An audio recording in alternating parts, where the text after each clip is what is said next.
question des accidents. Donc ça arrive souvent aux périodes des fêtes. Mais moi, ce que j'ai à dire, c'est que vraiment que chacun prenne ses responsabilités et essaye de revisiter ce que Dieu nous dit dans la vie, comment on doit se comporter pour ne pas arriver à certaines choses. Souvent, c'est des problèmes de patience. Les gens ne sont pas patients, ne sont pas endurants. Souvent, quand il arrive des fêtes de ce genre, surtout la fête de Tabaski, les gens disent je dois partir, coûte que coûte. Donc je dois partir, quelles que soient les conditions. Non, un musulman ne doit pas se comporter comme ça.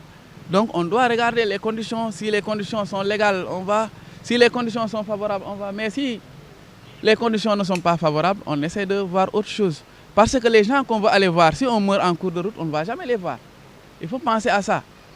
Donc il ne faut pas sacrifier comme ça la vie pour rien. Donc si on n'assiste pas à la fête là, à la maison cette année, l'année prochaine, si Dieu nous donne une longévité, on va l'assister.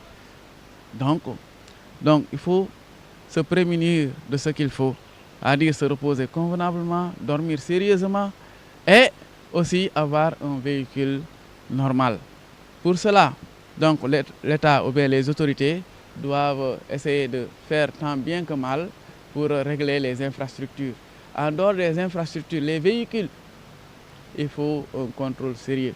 Parce que dans les véhicules, ce ne sont pas des animaux qui sont là-bas, c'est des personnes comme elles qui sont là, qui doivent vivre et qui peuvent servir à la nation. Donc pour cela, nous demandons solennellement aux autorités de veiller sur les populations et de le faire pour le salut, pour que Allah subhanahu wa ta'ala les récompense.